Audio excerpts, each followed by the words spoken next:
ماں باپ کا دل دکھانے والوں کا انجام، قرآن و حدیث کی روشنی میں جاننے کے لیے ویڈیو کو اینڈ تک ضرور دیکھیے۔ بسم اللہ الرحمن الرحیم، الحمدللہ رب العالمین، والصلاة والسلام علی سیدنا محمد وعلی آلہ واصحابہ اجمعین۔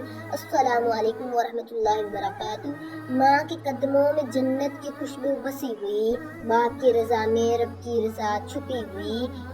پیارے اسلامی بھائیوں اور بہنوں، آج کا موضوع ہے ماں باپ کی خدمت اور نافرمانی کا انجام۔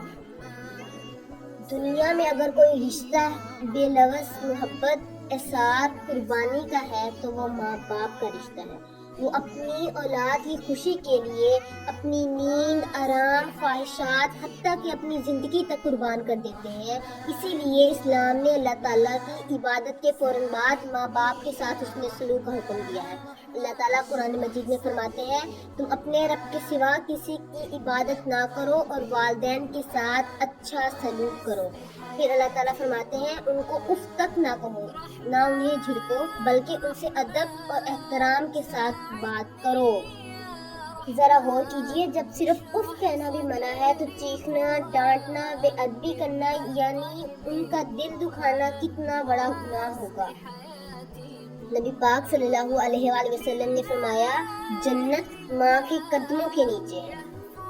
کس کے قدموں کے نیچے ہے؟ ماں کے قدموں کے نیچے ہے۔ ایک اور حدیث میں فرمایا ہے، باپ جنت کے دروازوں میں سے بہترین دروازہ ہے، اگر چاہو تو اس دروازے کو راضی کر لو، اگر چاہو تو اسے ناراض کر دو۔ میرے عزیز بھائیوں، آج ہم موبائل، دوستوں اور دنیا کے کاموں میں اتنے مصروف ہو گئے ہیں کہ والدین کے ساتھ چند محبت بھرے لمحے گزارنا بھی مشکل لگتا ہے۔ یاد رکھیں، ان کی ایک دعا ہماری زندگی بدل سکتی ہے۔ فقہ حنفی کے مطابق والدین کی جائز بات ماننا، ان کی خدمت کرنا بہت اہم ذمہ داری ہے۔ البتہ اگر وہ کسی گناہ کے کام کا حکم دیں تو اس میں اطاعت نہیں کی جائے گی، لیکن پھر بھی ان کے ساتھ ادب اور حسن سلوک کے ساتھ پیش آیا جائے۔ اگر آپ کے والدین زندہ ہیں تو آج ہی ان کے پاس جائیں، ان کے ہاتھ چومیں، ان سے معافی مانگیں، ان کے لیے وقت نکالیں، ان کی خدمت کریں۔ اور اگر آپ کے والدین دنیا سے جا چکے ہیں تو ان کے لیے دعا کریں، صدقہ کریں، ان کے رشتہ داروں سے اچھا سلوک کریں۔ اللہ تعالیٰ ہمیں اپنے والدین کی قدر کرنے، ان کی خدمت کرنے اور دعائیں لینے، ان کی رضا حاصل کرنے کی توفیق عطا فرمائے۔ آمین یا رب العالمین۔ اگر یہ ویڈیو پسند آئے تو لائک